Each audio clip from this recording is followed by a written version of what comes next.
Bienvenue les amis à l'hôtel Intercontinental de Paris. Donc là je suis au forum Les Ripat. Donc il est à peu près 10 h. Donc je vous amène avec moi au forum Les Ripat. Ça va être une journée exceptionnelle. On va rencontrer du beau monde. Let's go. Donc là on arrive. Vous voyez, le cadre est absolument intéressant.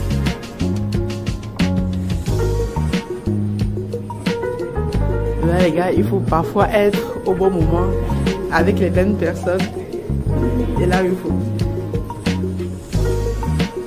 Bonjour.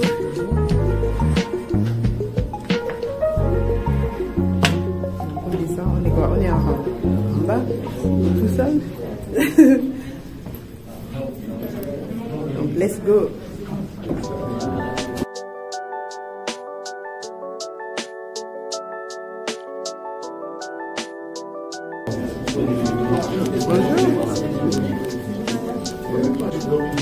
On va s'enregistrer. Là, la team AFI en poste.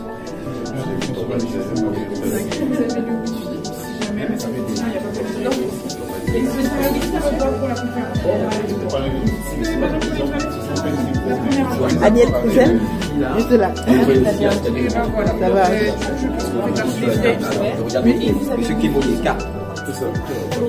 Merci. Donc là, les gars, regardez le badge.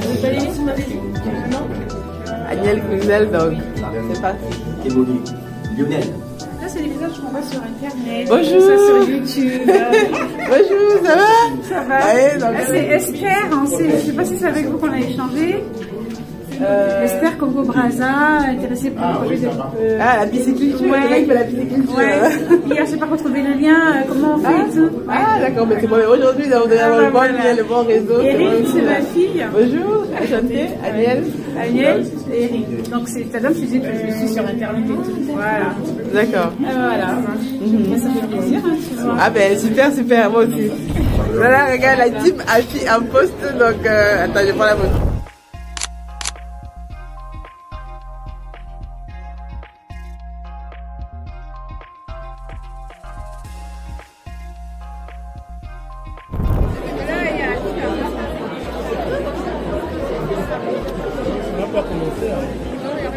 La famille, on est au forum Les Ripat.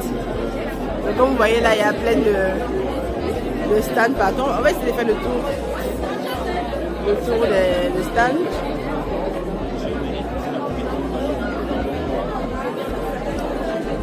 Waouh, c'est magnifique.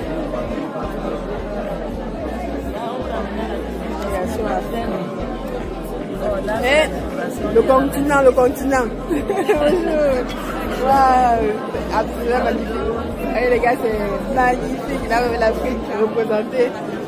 C'est quel bois? C'est quel bois en fait? C'est le bois d'ébène? Oui, il y a le bois d'ébène et il y a l'azobé. L'entreprise est là. J'ai une chaîne YouTube en fait, donc je fais de l'entreprise et la création africaine. C'est magnifique.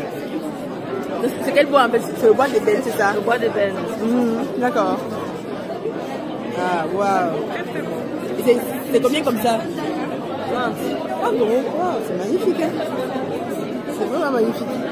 En tout cas, merci beaucoup, bon courage. C'est combien? 10 €? Mais il faut le mettre de côté. Mettez-moi de côté. J'ai besoin de... Ah, les gars, si vous voulez acheter des spatules, tout ça, on utilise des spatules en plastique. Ça, c'est l'idéal. Ça, c'est l'idéal. Je vais prendre quelques spatules là. Merci beaucoup. Alors là, investir au Sénégal. Oui, c'est ça. Je vais envoyer ça. De toute façon, la directrice va venir, elle ne va pas tarder. Donc, elle s'appelle Nissan. Vous l'avez tout à l'heure, mais vous avez ses coordonnées là. Donc, elle est joignable par sur WhatsApp. Vous envoyez un message, vous appelez. Tout simplement, vous êtes intéressant, mais pour l'investissement immobilier. Si vous voulez venir prendre une photo, comme ça, je vais la prévenir et au moins quand vous l'appellerez, elle sera au courant. Ah, c'est créatif, cuvée d'ananas créative et innovante. Waouh, c'est excellent. Là les gars, c'est à base de quoi? Ananas? À base d'ananas, tout à fait. Ce sont des vins ou c'est... Ce sont des vins, oui. Des vins à base d'ananas? C'est à base d'ananas. Waouh. L'ananas qui est produit au Bénin. Au Bénin. D'accord. 100% béninois. Nous avons le label IGP également. Donc nous avons deux variantes, dont le demi-sec et le sec. Ah, d'accord. Le demi-sec qui va aller un peu sur les tons un peu sucrés, à contrario du sec. D'accord. Après, si vous voulez, je peux faire une dégustation. Oui, les gars, on va faire une dégustation. Donc, j'ai une chaîne YouTube, donc là, donc, les gars, on va faire une machine à la promotrice. On va faire une dégustation. Vous voyez vous-même là. Je vous donne le verre. Wow. Vous voulez YouTube, c'est quoi? Masora, M-A-2-S. Bien positionné. Vous voulez commencer par lequel? Le sec? On va commencer par le sec. Dans le demi-sec? Après, je vais pas te mourir, Masora business. Après, je vais pas te mourir, les gars, parce qu'après, je dois intervenir là-bas. Vous me donnerez vos appréhensions. Bon, les gars, là, on est en train de goûter les vins à base d'ananas demi-sec. À boire avec modération. Wow, excellent. À base d'ananas. C'est un goût un peu acidulé.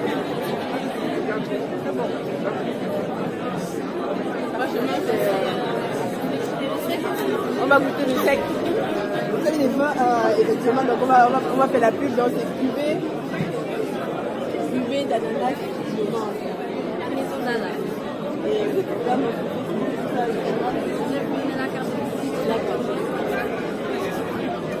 vous voyez les gars, c'est vraiment bien d'être là où les choses se passent. Ouais, là.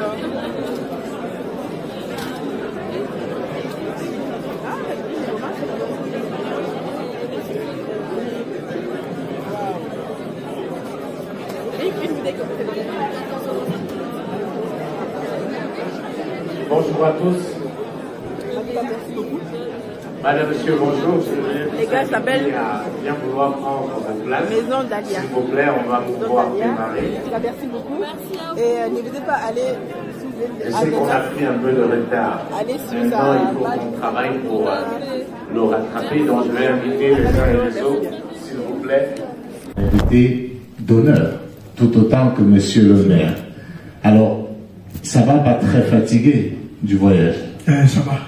On est maintenant habitué, on avait tant habitué à Paris, donc ça va. Je m'attends à tout. Finalement, voilà, je pourrais pas être là. Pourquoi, malgré cet emploi du temps qui s'est compliqué à la dernière minute, tu as tout fait pour être avec nous ce matin? Mais avant tout propos, il faudrait déjà que je remercie le docteur Élie Cambreux qui, depuis la création du club Efficience, me fait l'honneur de m'inviter à chaque activité. Je voudrais aussi dire merci, je ne sais pas s'il faut dire Excellence ou Monsieur le ministre, parce qu'il a été le ministre de la Culture. Il a été mon ministre pendant 10 ans. J'ai passé 10 ans à m'appeler Monsieur le ministre, donc souvent je me confonds. Voilà. Donc on lui dit merci de sa présence, parce qu'il devait être là pour le panel des ambassadeurs. Je lui ai dit... Monsieur le ministre, pour cette conférence, je souhaiterais que vous soyez là parce que c'est la vision politique de nos ambassadeurs ici qui est déclinée souvent par rapport au retour de la diaspora en Afrique. Donc il était important pour moi qu'il soit là et qu'il prenne part aussi à cette conférence. Parce que nous qui sommes des acteurs de la société civile, nous ne pouvons être efficaces si nous n'avons pas un soutien et une volonté politique qui accompagne nos actions. Donc, je vais dire vraiment merci. Bon, ça ne m'étonne pas de sa part, même étant ministre de la Culture, c'est lui qui m'a permis de développer le FEMEA. Donc, chaque fois que je l'ai sollicité, il est là. Et vraiment, je voudrais que, par ma voix, vous puissiez apporter encore des applaudissements de lui.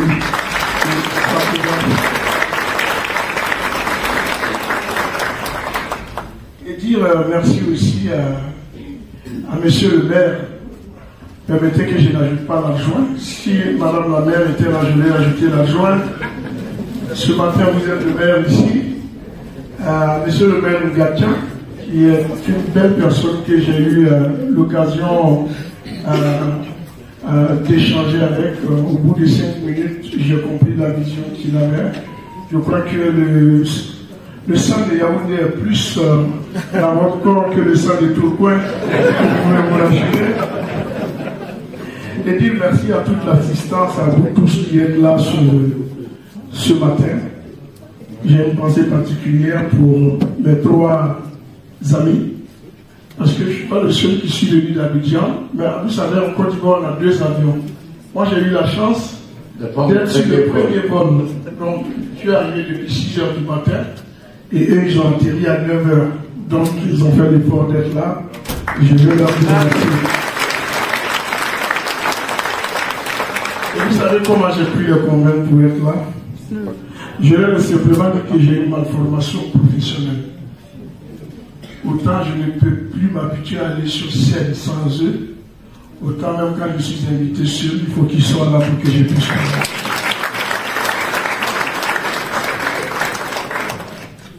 Et maintenant, pour revenir à ta question, j'espère que tu te souviens. T'inquiète, par concert, j'ai fait 25 chansons. Ok.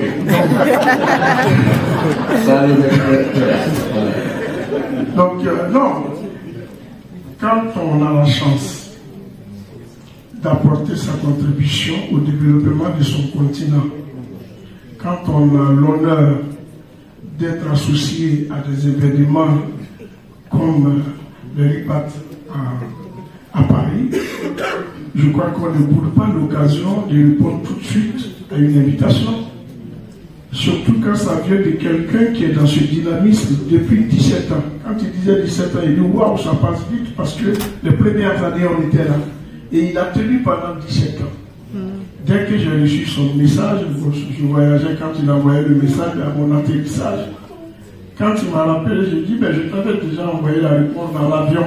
De sorte parce que quand je descends du réseau, tu l'envoies. Donc, j'ai répondu tout de suite. Parce que partout où on parle de l'Afrique, nous aujourd'hui avec Magic System, on ne peut plus parler que de la Côte d'Ivoire. On parle de toute l'Afrique. Parce que c'est tous les Africains qui se sentent fiers quand ils entendent Magic System. C'est toute l'Afrique qui nous a poussés. Et donc aujourd'hui, c'est vrai qu'on est fiers de venir de la Côte d'Ivoire, mais on s'est dit on est Africains et partout où on doit parler de l'Afrique, nous devons être présents. Donc j'ai répondu automatiquement et je suis content d'être là. Merci beaucoup Assalfo. Alors peut-être une deuxième et dernière question, parce qu'après il va falloir qu'on passe au panel. En quoi c'est important pour toi ce pont qui est en train d'être construit entre la diaspora africaine et le continent? Nous on a passé toute notre carrière à chanter pour la jeunesse. Dans toutes nos chansons, même si souvent on met de la dérision, il y a un message que nous passons derrière. Et aujourd'hui, l'opportunité se présente à cette diaspora. Parce que nous, on ne peut pas s'extraire de cette diaspora. Nous aussi, nous sommes partis d'Abidjan un matin.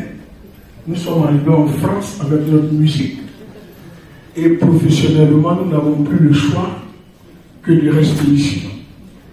Et l'expérience que nous avions de retourner après avec toute la somme de tout ce qu'on a pu apprendre ici pour être au service de notre continent, j'ai voulu venir la partager avec cette diaspora.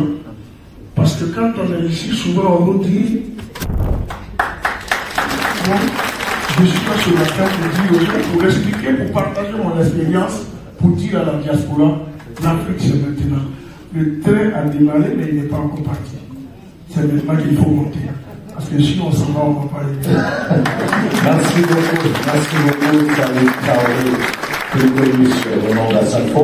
Je vais maintenant rencontrer ce matin qui m'a parlé avec passion de son projet.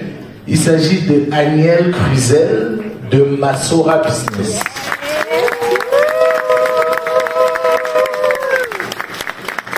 On peut l'applaudir très fort. Elle va certainement nous parler de tout ce qu'elle fait.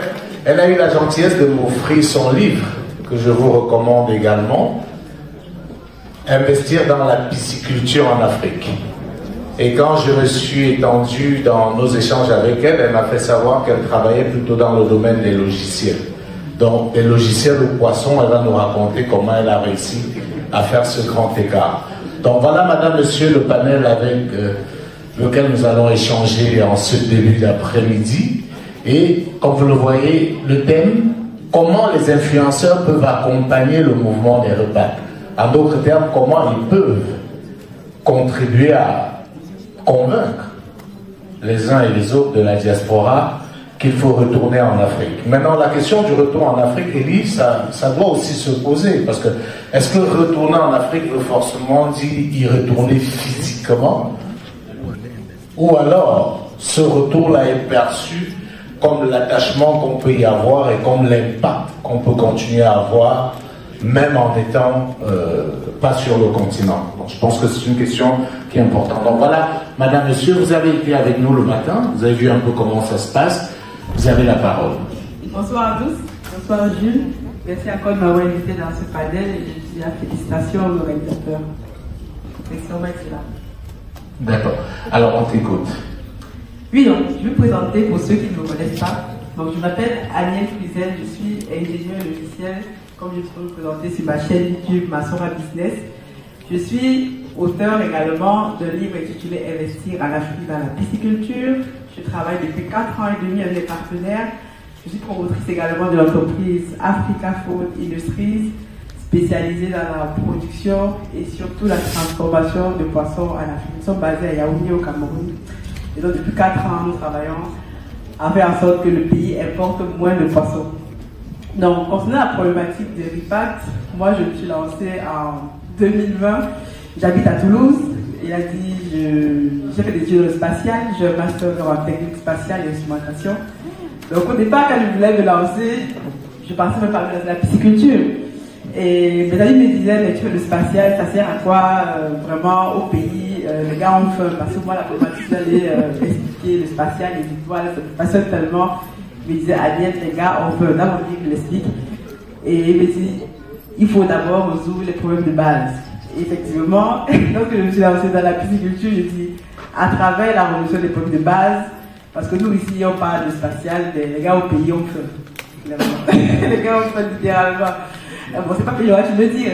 Et donc je me suis dit, en résolvant la problématique de produits du poisson localement, moi j'aime le poisson tout africain, le poisson, que vous soyez athée, musulman, je ne sais pas comment manger le poisson, le bon poisson brisé en tant que Camerounais.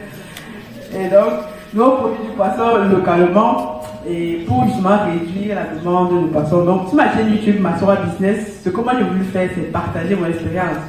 Donc au début quand j'ai commencé, je me suis dit, bon bien tu as ce projet-ci, si tu restes avec ça, tu vas mourir avec. Ça ne va pas avancer.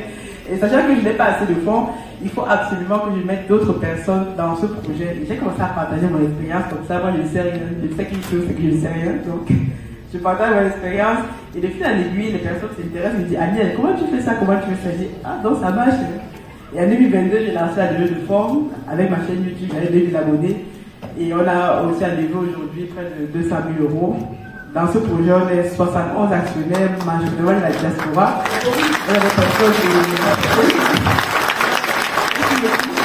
On a des personnes de la Guyane, de la Guadeloupe, de l'Allemagne. La majorité des actionnaires sont dans la salle. Certains d'entre eux, c'est la première fois qu'ils les voient aujourd'hui. Ils peuvent témoigner. Il y a d'autres PCR qui est patient. Aujourd'hui, on s'est vu, on travaille depuis près de 3 ans ensemble. On ne s'est jamais vu physiquement. Donc, et moi, j'habite à Toulouse, j'ai un travail à temps plein, je suis maman de 2 enfants. Donc, je dois gérer tous ces problèmes quotidiens, en plus de gérer les problèmes au pays. Donc, pour vous dire qu'il ne faut pas forcément être sur place. Et moi, l'intérêt, c'est que l'entreprise fonctionne sans moi. Parce que moi, j'ai des choses à faire ici. Donc, mon but n'est pas de rentrer forcément au pays, mais voilà. Je pense que je vais m'arrêter là. Et vous ne pouvez pas manger le temps, mais en tout cas, je suis très content de partager mon expérience tous les jours sur ma chaîne et de inspirer d'autres personnes à.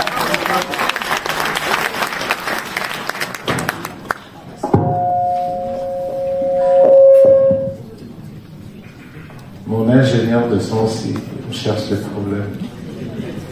Merci beaucoup, Daniel. Merci pour ce partage. C'est justement ce qu'on voulait, c'est-à-dire que voir comment à travers une chaîne YouTube, on peut faire des choses sur le continent bien qu'en n'étant pas sur place, et voir aussi comment ce que tu partages au quotidien va forcément influencer ceux qui sont ici dans la diaspora et même ceux qui sont sur le continent à se dire on peut être jeune, on peut avoir fait des études complexes dans le domaine spatial et se mettre à résoudre des problèmes de base, comme nourrir les gens. En tout cas, merci beaucoup. Je vais copier quelque part. Je ne dirais pas chez qui suivait mon regard. Alors, moi j'ai pour habitude de dire que l'Afrique n'a pas besoin d'argent. Chaque fois que j'y vais, j'ai l'opportunité, grâce à tout ce qu'on fait sur les réseaux sociaux, depuis bientôt 5 ans, l'Afrique n'a pas besoin d'argent parce qu'il y a excessivement d'argent en Afrique. Mais ce dont on a besoin, c'est d'inspiration. Pour la petite histoire, lorsque je me rends compte de ça, je décide de me lancer sur les réseaux sociaux. Non pas parce que j'aime particulièrement ça, mais c'était par la force des choses. Parce que j'étais en deuxième année de médecine, j'avais mon téléphone portable, une connexion Internet, et le plus important, le cerveau en mode éveil. Parce que moi j'ai pour habitude de dire que quand la tête est malade, c'est le corps qu'il faut. Donc, moi là-bas, je voulais faire quoi? Je m'étais dit, bon ok, je suis en deuxième année de médecine avec tout le prestige que ça comporte, même comme ce prestige-là, personne n'en a rien à foutre, désolé l'expression. En fait, je me suis rendu compte que ce qui intéressait les gens, c'est ce qu'on leur apportait. En soi, on est d'accord, vous en foutez que je sois médecin, vous n'en avez rien à cirer, c'est normal. Mais ce qui intéresse les gens, c'est en quoi est-ce que la médecine que je fais peut leur être utile. Mais bon, moi j'ai vu de me définir comme un médecin, moi je me définis comme une personne qui fait de la médecine, ça change tout. Parce que beaucoup de gens se définissent comme étant des ingénieurs, des mécaniciens, des comptables. Et du coup, ils résument toute leur vie à leur activité professionnelle. Alors que moi, j'ai adopté l'identité d'une personne qui fait de la médecine. Donc, ça veut dire que lorsque je ne fais pas de la médecine, qu'est-ce que je fais? Eh bien, je bavarde sur Internet. Je bavarde sur Internet, pourquoi? Parce que si on estime qu'on a un message à faire partager, et qu'on ne le fait pas, c'est les influenceurs qui vont passer le message. Parce que désormais, quand on parle d'éducation, il y a l'éducation qu'en tant que parents on donne à la maison, il y a l'éducation que nos enfants vont recevoir à l'école, mais il y a surtout l'éducation de Facebook, TikTok, Instagram, tout ce qu'il y a là. C'est toujours eux. Donc, je me lance dans cette dynamique-là sur les réseaux, et à la base, je ne savais pas du tout ce que je voulais faire. Mais j'ai dit qu'il faut commencer à faire quelque chose. Lorsqu'on ne sait pas quoi faire, on peut tout faire. Donc, je me suis lancé dans la dynamique, et de fil en aiguille, j'écoutais les problèmes et ça m'a amené à écrire mon tout premier livre, un pied à l'école, un pied dans le business. Et derrière ça, j'ai compris qu'il y avait quelque chose à faire. C'est comme ça qu'on a créé une maison d'édition. C'est comme ça qu'on a créé un studio d'enregistrement de podcast du côté de Cachan. C'est comme ça aussi qu'on a lancé le week-end de l'écrivain. En fait, ce que j'essaye de faire de partager comme message ici, c'est que nous tous ici, on veut investir. En l'occurrence, en Afrique, parce qu'on dit que c'est le futur, c'est le présent. Mais voici le problème que nous tous on rencontre. Ce sont les problèmes d'humains. Parce que je voulais lancer une boîte, ce sont des hommes qui vont piloter ça. Il y a encore beaucoup de même quand il y va avoir une révolution exceptionnelle, on aura toujours besoin d'un humain sur place pour piloter ces outils-là. Mais maintenant, comment est-ce qu'on fait, nous, en tant qu'entrepreneurs, investisseurs, vous mettez tout ce qu'il y a vous mettez dessus, pour que les personnes sur place puissent adopter notre vision? Comment est-ce qu'on fait? Pour ça, il faut investir en l'humain. Et investir en l'humain, ce n'est pas forcément lui donner de l'argent, parce que j'aime à dire que certaines personnes sont tellement pauvres à tel point que la seule chose qu'elles ont à donner aux gens, c'est de l'argent. Maintenant, comment est-ce qu'on fait pour investir en l'humain? C'est en leur apportant de la valeur. Une valeur qui va leur permettre de devenir autonome. Autonome d'abord dans la tête. Parce que pour avoir, il faut d'abord être. Sauf que pour être, il faut savoir. Et pour savoir, eh bien, à un moment donné, soit on va lire, soit on va apprendre l'expérience des autres. C'est dans cette dynamique-là que nous on s'est rangé avec la maison d'édition Apprendre, qui jusqu'à ce jour est essentiellement, dans la communication, est essentiellement digitale.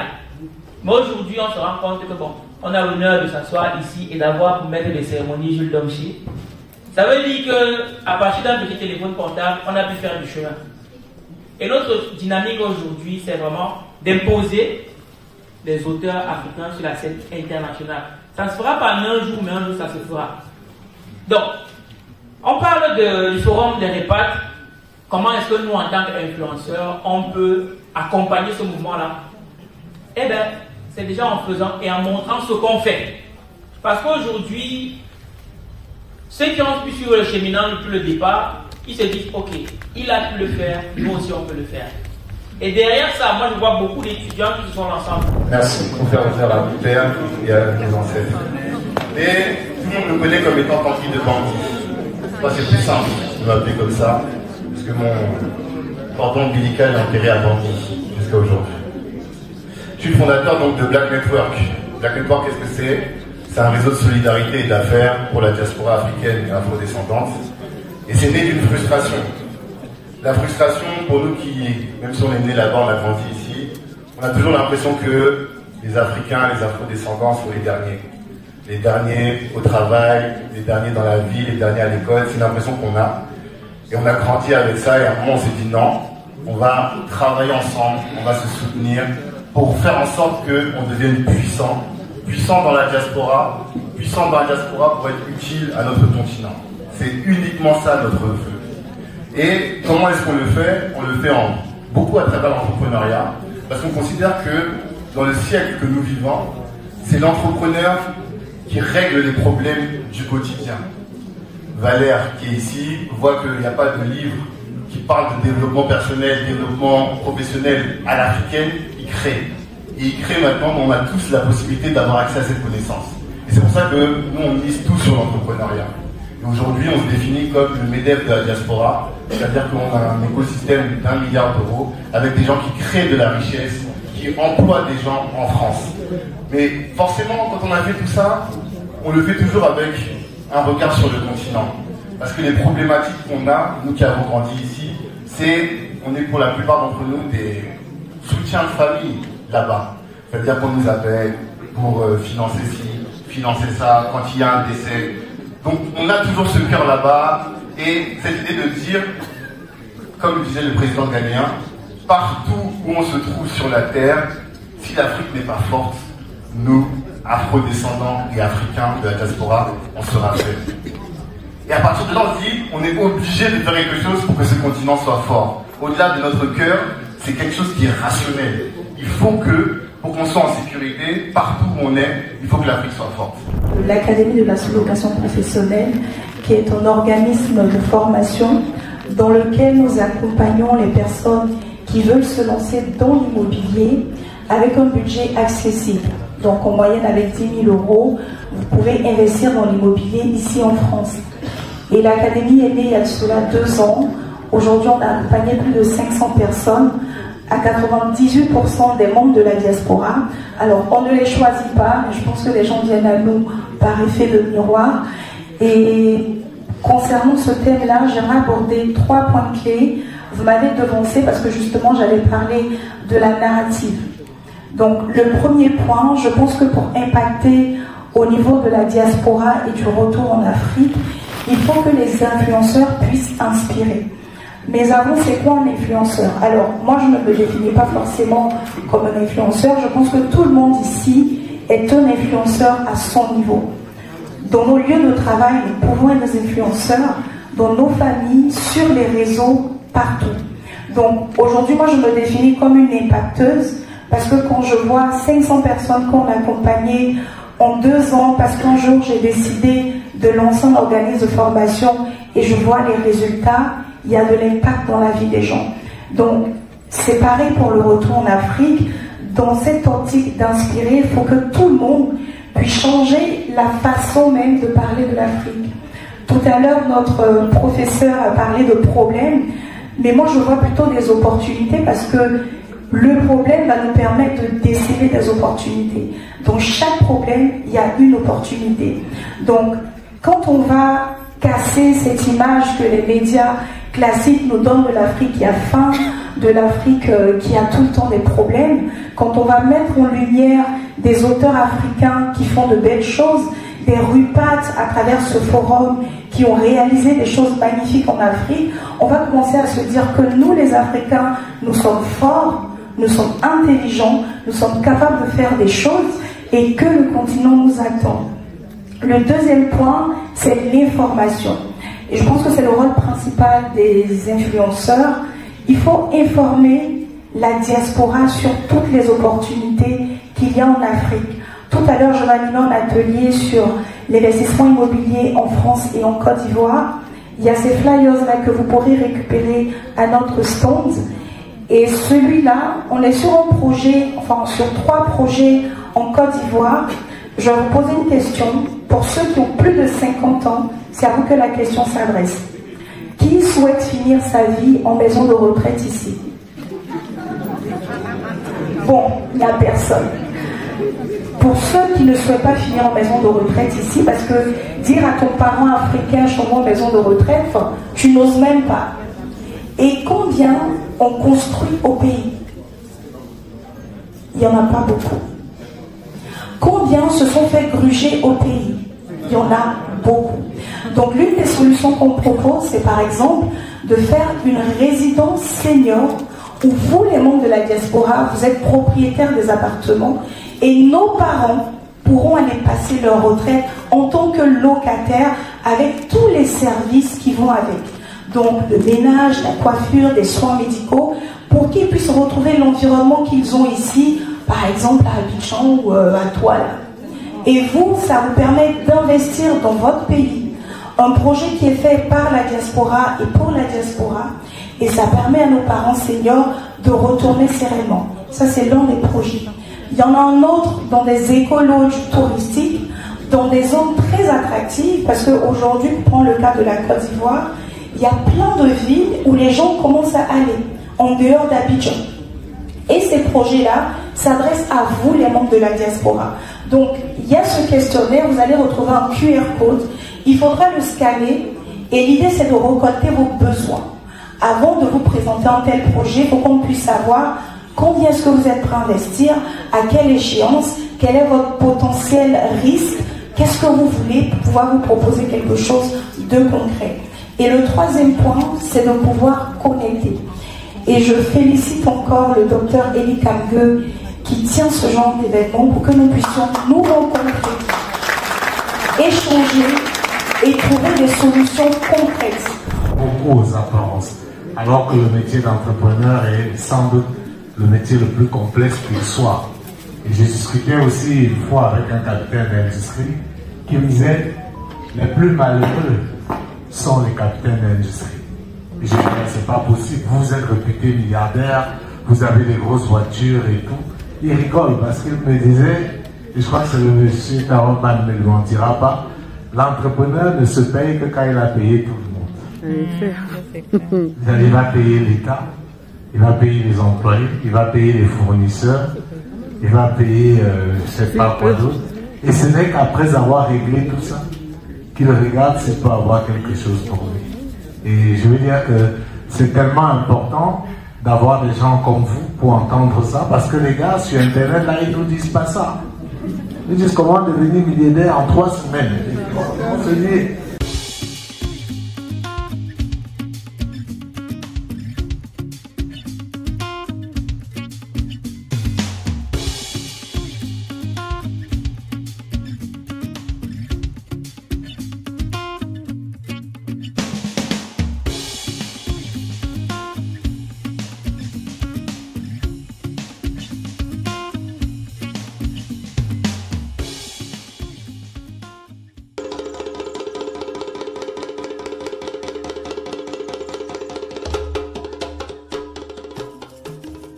Bienvenue chez Africa Food Industry, votre partenaire de confiance pour une alimentation saine et de qualité.